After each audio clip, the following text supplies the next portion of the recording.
Hey guys, welcome to अध्ययन defence academy. सो आज के इस लेक्चर में हम डिस्कस करने वाले हैं 10 important previous year questions of NDA chemistry. ये जो क्वेश्चन सीरीज है known as confidence booster series, हम डिस्कस करेंगे इस सीरीज के थ्रू से all the previous year questions of NDA chemistry that has been asked in last 18 years. हर एक क्वेश्चंस का डिटेल एक्सप्लेनेशन दिया जा रहा है। अगर आपने लेक्चर 1, लेक्चर 2 और लेक्चर 3 नहीं देखे तो जरूर आप इस प्लेलिस्ट को चेक करिएगा या डिस्क्रिप्शन बॉक्स में ये प्लेलिस्ट को चेक कर लीजिएगा। ऑलराइट गाइस, तो चलिए फिर शुरू करते हैं हमारा पहला क्वेश्चन से। ऑलराइट, तो जैसे यहाँ पर आपके आते हैं बेटा क्वेश्चन नंबर 31, है ना। Question number 31। So question number 31 is a very very easy question. मेरे हिसाब से ये क्लास 12 के लेवल के होना ही नहीं चाहिए ये question. In which of the following situation a chemical reaction doesn't ओकर।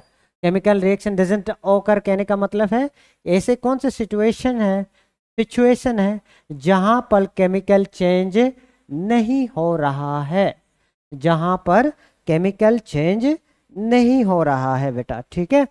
तो यहाँ आप देखो a common salt is expose to air. आप खुद समझते हैं कि अगर आप ये कॉमन सॉल्ट है उसको बाहर रख देंगे, व्हेन यू पुट द ये बाउल में अगर आप कॉमन सॉल्ट रख देंगे, ये क्या हो जाएगा, ये नमक वाटर एब्जॉर्ब हो जाएगा, क्योंकि नमक हाईली हाइग्रोस्कोपिक होता है। नमक क्या होता है, हाइग्रोस्कोपिक होता है। इसका मतलब क्या, इसका मतलब होता है कि नमक पानी एब्जॉर्ब करेगा, ठीक है, जिसके वजह से ये पानी पानी हो जाएगा, ठीक है। नमक क्या हो जाएगा, पानी पानी हो जाएगा। हाउएवर पानी हटा देंगे आपको अगेन ओरिजिनल नमक मिलेगा। तो दिस मीन्स दैट ये जो चेंज हुआ it is a physical change again. Okay, common salt. Then उसके बाद coal is burned in air. Coal को आप कहाँ पर जलाते हो, कोयला में जलाते हो। So, ये तो आपको दिख रहा है पक्का chemical change, C+O2 gives you carbon dioxide. So it is a chemical change, no doubt. So carbon एक एलिमेंट है, ऑक्सीजन एक एलिमेंट है और CO2 ये क्या बन गया, कंपाउंड बन गया। सो यहाँ से दोनों का कॉम्बिनेशन की वजह से एक नया सब्सटेंस प्रोड्यूस हुआ, therefore it is a chemical change. Alright guys, then sodium is placed in water. जब भी आप सोडियम को पानी में लगाओगे कहीं ना कहीं सोडियम रिएक्शन कर जाएगा पानी के साथ, ठीक है बेटा। एंड रिएक्शन करने के बाद ये एक एब्रप्ट रिएक्शन देगा, समझे। It will give an abrupt reaction, बहुत एकदम तेजी से रिएक्शन करेगा, ठीक है। देन उसके बाद जब ion is kept in moist air, जब आप आयन को मॉइस्ट एयर में रख देंगे तो क्या मिलने वाला है बेटा, you will gate Fe2O3.XH2O, Fe2O3.XH2O, जिसको हम क्या कहते हैं बेटा, it is called as rust. इसको हम क्या कहते हैं, it is called as rust. Alright guys, so I hope it is clear. So पहला क्वेश्चन आप लोगों को क्लियर है। तो सवाल पूछा जहां केमिकल रिएक्शन नहीं हो रहा है, जब आप कॉमन सॉल्ट को एक्सपोज करते हो एयर में, when common salt is expose to air. तो नेक्स्ट क्वेश्चन है the deficiency of which one of the following leads to dental caries, यानी दांत की बीमारी या दांत खराब हो जाना, ये किसके वजह से होता है, due to the deficiency of fluorine, due to the deficiency of fluorine. So ये एक्सप्लेन करने वाला तो कुछ है नहीं इसके अंदर, ये रटने वाला सवाल है, तो इसलिए आपको ये याद रखना है एक बार सुन के, ठीक है। So therefore I am not going to explain this. Okay, तो नेक्स्ट क्वेश्चन क्या पूछा है, what is the term used to denote the critical temperature, at which the air becomes saturated with vapor and below which the condensation is likely to begin। ये क्या कह रहा है कि air, what is the term used to denote the critical temperature at which the air become, यानी जो हवा है एयर बिकम सैचुरेटेड, ठीक है, air become saturated with the vapour. तो कि इसका मतलब क्या था, एयर और वेपर दोनों का एक क्या होता है, एक लेयर तैयार हो जाता है, यानी, ठीक है। सो दिस पॉइंट, जब ये दोनों एक दूसरे से वेपर प्रेशर और एयर एक दूसरे को सैचुरेट करते हैं, उस पॉइंट को आप क्या कह सकते हैं बेटा, it is called as dew point, ठीक है।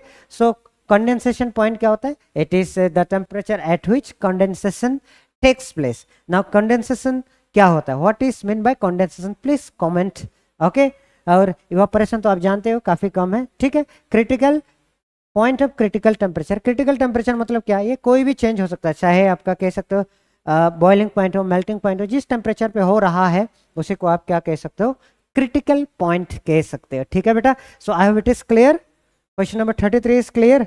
देन नेक्स्ट आपका आता है what is the mass of 1 litre of cottonseed oil, mass of 1 litre of cottonseed oil. बेटा इसको सॉल्व करने के लिए आपको एक ही चीज सिंपल फॉर्मूला लगाना है, density. So density already, density is equal to mass per unit volume. सो आपको, आपसे क्या पूछ रहा है बेटा, मास पूछे जा रहे हैं आपसे, ये सवाल पूछे जा रहा है, जबकि आपको दोनों चीज दिया गया, डेंसिटी दिया गया बेटा कितना 926 kg okay per metre cube is equal to mass, और वॉल्यूम आपको क्या दिया बेटा 1 लीटर। अब प्रॉब्लम इसमें है कि यहाँ पर मीटर क्यूब में दिया गया, यहाँ पर लीटर में दिया गया, so that has to be understood. आपको पता होना चाहिए बेटा 1 मीटर क्यूब में, 1 मीटर क्यूब में कितना लीटर होता है बेटा 1000 लीटर, ठीक है। देयरफॉर 1 लीटर के लिए कितना होगा बेटा 1 मीटर क्यूब डिवाइडेड बाय क्या होगा बेटा 1000, समझ गए। तो इसका मतलब ये क्या होगा 1 × 10⁻³ होगा, क्या होगा बेटा, इट विल बी 1 × 10⁻³ ठीक है। सो इसका मतलब हम क्या करेंगे, अब mass is equal to 926 kg per metre cube into, ये क्या हो जाएगा बेटा 1 × 10⁻³ मीटर क्यूब। सब metre cube and per metre cube चला जाएगा, तो आपको कितना मिलेगा, जब इससे डिवाइड करेंगे यू विल गेट, मल्टीप्लाई करेंगे तो 0.926 kg मिल जाएगा बेटा। आई hope it is clear. So this is your answer. What is the answer 0.926 kg, 0.926 kg असल में पॉइंट है बेटा, ठीक है 0.926 kg या 9260 kg, 0.926 kg। Alright guys, clear है। So I hope question number 34 is very much clear to you. Then next question is which among the following is a chemical change। इन दिया गया में से कौन सा चेंज है जो केमिकल चेंज है, पूछ रहा है। काफी आसान क्वेश्चन है, केमिकल चेंज। अभी सबसे पहला क्वेश्चन ही इसका रिलेटेड था, कहा गया था कि कौन सा इनमें से केमिकल चेंज नहीं हो रहा है ना, ये पूछा था। बट यहाँ पूछ रहा है कि इनमें से कौन सा केमिकल चेंज हो रहा है। तो एक वेट टॉवल जब आप सन के अंदर में ड्राई करने छोड़ते हो तो क्या हो जाएगा, सिंपली जो गैसियस मॉलिक्यूल है, जो आपके वाटर मॉलिक्यूल है, वो वेपर बन के चले जाएंगे। फिर उस मॉलिक्यूल को अगर ट्रैप करते हो फिर से आप उसको लिक्विड बना सकते हो। देयरफॉर ये क्या होगा बेटा, ये क्या होगा, ये फिजिकल चेंज होगा, ठीक है। तो नेक्स्ट चेंज क्या कह रहा है, lemon juice added to tea causing its colour change. जब आपने बेटा लेमन जूस किया ना, उसमें केमिकल रिएक्शन हुआ जिसके वजह से कलर चेंज हुआ। तो कलर चेंज का मतलब क्या है, कलर चेंज मतलब क्या, केमिकल चेंज, ठीक है। और यहाँ क्या कर रहा है, हॉट एयर राइजेस ओवर ए रेडिएटर, मतलब टेम्परेचर डिफरेंस की वजह से जो गर्म हवा है रेडिएटर के ऊपर चला गया, उसमें कौन सी बड़ी बात है। So it is not a chemical change, ठीक है, ये केमिकल चेंज नहीं है। Then coffee is brewed by passing steam through, सिर्फ स्टीम पास कर रहे हो तो it is also not a chemical change. Therefore your correct answer is option number B, lemon juice add करने के बाद उसमें कलर चेंज हुआ, कलर चेंज की वजह से उसमें केमिकल रिएक्शन हुआ, that is the correct answer. Alright बेटा, क्लियर है, okay. So next question, consider the following equation for the formation of ammonia from nitrogen and hydrogen.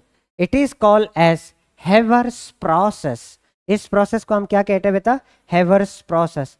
N2 plus 3 moles of H2 gives you twice NH3, ठीक है बेटा। N2 plus 3H2 gives you twice NH3, N2 plus 3H2 gives you twice NH3, ठीक है। तो ये कैसे होगा, आप देख लो बेटा। N2, how many hydrogen molecules are required to react with 100 molecules of nitrogen? So आप यहाँ देखो, एक नाइट्रोजन की मॉलिक्यूल कितना, 3 हाइड्रोजन मॉलिक्यूल के साथ रिएक्शन करता है, ठीक है। ये इसका बैलेंस इक्वेशन है। एक नाइट्रोजन की मॉलिक्यूल 3 हाइड्रोजन की मॉलिक्यूल के साथ रिएक्शन करता है, तो उसके लिए क्या करना होगा बेटा देख लो फिर। तो हाउ मेनी हाइड्रोजन मॉलिक्यूल, कितना हाइड्रोजन मॉलिक्यूल जरूरत पड़ेगा जब 100 मॉलिक्यूल्स ऑफ नाइट्रोजन लोगे।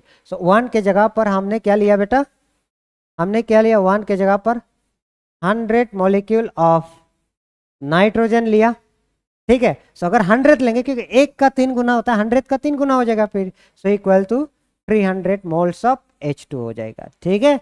सो यहाँ पर क्या पूछा, how many hydrogen molecules are required, कितना हाइड्रोजन के मॉलिक्यूल लगेगा बेटा, so you will get 300 hydrogen molecule, ठीक है बेटा।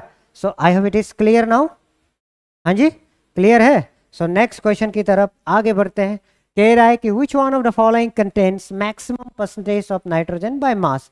बेटा मास परसेंट पूछे जाते हैं आपके एनडीए में, तो इसलिए इंपॉर्टेंट है। मास परसेंट अगर देखोगे बेटा, mass percent is equal to, आप क्या कहोगे, यहाँ पर नाइट्रोजन के पूछा तो मास ऑफ नाइट्रोजन लिखना आपको ऊपर, ठीक है, जितना भी नाइट्रोजन होंगे उसका total mass divided by total mass of compound. ये टोटल मास क्या है, पूरा कंपाउंड का, ऊपर में किसका, नाइट्रोजन के मास, देन इनटू इसको किसके साथ मल्टीप्लाई करेंगे, 100 के साथ मल्टीप्लाई करेंगे बेटा, ठीक है।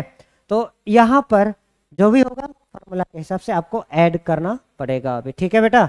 हाँ सो एक हो गया यूरिया। यूरिया अगर देखोगे बेटा ये होता है CONH2 CONH2, it is the formula of urea. Then ammonium cyanide, ये क्या है बेटा, NH4CN, ठीक है। अमोनियम कार्बोनेट, ये पूछा गया था आपके एनडीए में कि कहा गया था कि अगर अमोनियम का वैलेंसी +1 है और कार्बोनेट का -2 है तो फॉर्मूला क्या होगा। सो बेटा सिंपल फॉर्मूला क्या होगा, NH4 को आप ब्रैकेट के अंदर डाल दो और CO3 लगा दो, NH4 to CO3 लगा दो, ठीक है बेटा। सो ये हुआ। देन उसके बाद आपका आता है ammonium nitride, again simple ammonium nitride that is NH4NO3, this is called ammonium nitrate, ठीक है, this is called ammonium nitrate, ठीक है। Urea, ammonium cyanide, ammonium carbonate, ammonium nitrate, ठीक है बेटा। तो ये ammonium cyanide, ammonium carbonate and then ammonium nitrate, ठीक है बेटा। सो ये बात ध्यान रखना, ठीक है। सो अब यहां से हम एक फॉर्मूला करके दिखाते हैं। सो मास ऑफ नाइट्रोजन बेटा, कितने नाइट्रोजन है इसमें, अमोनियम साइनाइड में 2, सो 2 into nitrogen divided by total mass कितना है, 2 nitrogen plus 1 carbon plus 4 hydrogen into आप क्या कर दो 100 कर दो, तो जो भी मिलेगा आंसर आपका परसेंटेज में आ जाएगा, समझे, आपका परसेंटेज में आ जाएगा। सो इस दौरान पता चला कि पूरा कैलकुलेट करने का, क्योंकि मुझे मालूम है इसका, आप पूरा कैलकुलेट खुद करके देखना इस मेथड के थ्रू से। सो आपको ये आंसर मिलेगा ammonium cyanide, some I think 60 के करीब करीब का परसेंटेज है, ठीक है।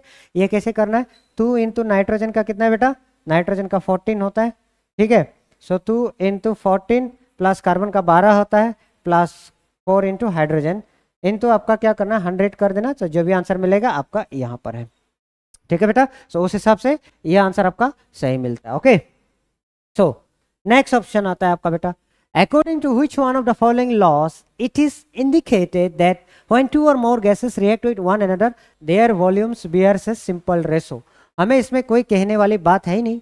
सो गे-लुसाक्स लॉ ऑफ, ये कौन सा लॉ है बेटा, Gay-Lussac's law of combining volume. Gay-Lussac's law of combining volume क्या कहता है, जब कोई भी गैस किसी दूसरे गैस के साथ कंबाइन करता है, यहाँ पर हमेशा एक सिंपल होल नंबर रेशो रहता है। यहाँ पर एक सिंपल क्या रहता है बेटा, सिंपल होल नंबर रेशो रहता है। अब बात आती है कि लॉ ऑफ मास एक्शन क्या होता है, लॉ ऑफ मास एक्शन या लॉ ऑफ कंजर्वेशन ऑफ मास, ठीक है। लॉ ऑफ मास एक्शन ये अलग है, ठीक है। लॉ ऑफ मास एक्शन में क्या होता है कि अगर आपका कोई एक रिएक्शन होता है, उसका जो रेट ऑफ द रिएक्शन क्या होता है, उसका raise to the power of the concentration of the substances to raise to the power of their stoichiometric terms, वो होता है law of mass action.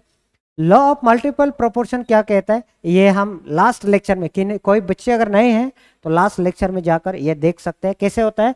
Law of multiple proportion इस कोई दो एलिमेंट जब कंबाइन करते हैं ये अलग अलग कंपाउंड देता है। तो यानी दो एलिमेंट की कॉम्बिनेशन से अलग अलग कंपाउंड बन सकता है, इसलिए यानी मल्टीपल कंपाउंड बन सकता है किसी दो एलिमेंट से, इसलिए लॉ ऑफ मल्टीपल प्रोपोर्शन कहते हैं। ठीक है बेटा। Then law of reciprocal proportion, इसमें जब कोई पहला दो सब्सटेंस किसी तीसरा सब्सटेंस के साथ रिएक्शन करता है ना बेटा, तो क्या मिलता है, ये जो कंपाउंड जिस रेशो में मिलेगा, ठीक है, जब आप इन दोनों को भी कंबाइन करते हो ये भी उसी तरह 1:2 रेशो में मिलेगा। C+S2 gives you CS2। सो ये कहता है कौन सा law, law of reciprocal proportion कहता है बेटा। इस तरीके से समझ गए ना आप लोग। ठीक है, ये काफी आसान चीज है, एक बार रिवीजन कर लेना, आपकी पार्ट फाइंडर में काफी अच्छी तरीके से दिया गया। ठीक है, अगर नहीं समझ आया तो भी बता देना, मैं आपके लिए स्पेशल बता दूंगा। ठीक है, ओके बेटा, क्लियर। हाँ, सो अब नेक्स्ट आती है 39 question, the last second question. क्या कह रहा है, which one of the following is the best example of law of conservation of मास। यानी बेटा किसी केमिकल रिएक्शन के बाद, लॉ ऑफ कंजर्वेशन मास क्या कहता है, किसी केमिकल रिएक्शन के बाद अगर आपके जो मास है कंजर्व रहे तो उसी को हम लोग क्या कहते हैं, law of conservation of mass. For example H2 + O2 gives you, यानी half O2 gives you H2। अगर आप देखोगे बेटा यहाँ पर रिएक्शन से पहले इसका 2 है, इसका 16 है, तो यहाँ रिएक्शन के बाद कितना हुआ 18। तो 2 + 16 कितना हो गया 18, एंड इधर कितना हो गया 18। ठीक है ना बेटा, ठीक है। So left hand side is equal to right hand side. ठीक है, सो ये ऑप्शन नंबर कह रहा है कि when 12 gram of carbon is heated in vacuum there is no change. अब यहाँ पर कोई केमिकल रिएक्शन की बात आ ही नहीं रहा, सिर्फ वैक्यूम में हीट किया गया, so it does not matter. Way of platinum wire is the same before and after heating. So it is heating में फिजिकल चेंज हुआ, इसमें कोई केमिकल चेंज हुआ ही नहीं। ठीक है, देयरफॉर आपके आंसर ये बनने का कोई चांस नहीं है। A sample of air increases in volume when heated at constant pressure but mass remains unchanged। मास क्या रहता है बेटा, अनचेंज रहता है, रिमेन। ठीक है, A sample of air increases in volume when heated at constant pressure but mass remain unchanged। ठीक है, आपने क्या कहे, कोई ये एक सैंपल को आपने हीट किया, A sample of air increases, ठीक है, A sample of air increases in volume when heated at constant pressure but mass remain unchanged। Mass change हुआ ही नहीं, क्योंकि हमारा मास क्या है, मास ही मेन कॉन्सेप्ट है। अब मास चेंज नहीं हुआ मतलब क्या, कंजर्व। ठीक है, then 12 gram of carbon combines with 32 gram to give 44 gram. Simple बेटा, C+O2 गिव्स यू CO2। कह रहा है कि अगर ये 12 ग्राम है, ये 32 ग्राम है, तो रिएक्शन से पहले कितना ग्राम, 44 ग्राम, और रिएक्शन के बाद भी 44 ग्राम। सो आपकी सही आंसर होगा ऑप्शन नंबर डी। आपकी सही आंसर होगा बेटा कौन सा, ऑप्शन नंबर डी। क्लियर है, आई होप इट इज क्लियर। अब नेक्स्ट आते हैं, which one of the following is not a mixture. बेटा मिक्सचर में क्या रहता है, ये एकदम सिंपल क्वेश्चन है, मैं इस क्वेश्चन के ऊपर टाइम पास नहीं करना चाहता हूं, आप प्लीज इस क्वेश्चन को कमेंट करके बताना। ठीक है, इस आंसर को कमेंट करके बताना, और जिसका आंसर करेक्ट आएगा मैं उसको जरूर रिप्लाई करूंगा। ठीक है बेटा, okay okay. So I hope it is very clear now. So जिन बच्चों ने लास्ट लेक्चर नहीं देखे हैं तो आप 1 2 3 आप प्लेलिस्ट में चेक कर सकते हो। ठीक है, या तो आप डिस्क्रिप्शन बॉक्स चेक कर सकते हो। ठीक है, सो अगर हमारी वीडियो आपको अच्छा लगता हो तो जरूर आप हमारे चैनल को सब्सक्राइब करिएगा, लाइक करिएगा, कमेंट करिएगा, और अपने दोस्तों के साथ शेयर करना ना भूलिएगा। अगर आप मेरे से कांटेक्ट करना चाहते हैं, मेरे से बात करना चाहते हैं, मेरे से कुछ गाइडेंस चाहते हैं, तो आप मुझे मेरा इंस्टाग्राम हैंडल में चापुत चकमा के नाम से आप मुझे फॉलो कर सकते हैं। तो इसके साथ मैं आप लोगों से विदाई लेना चाहता हूँ। जय हिंद।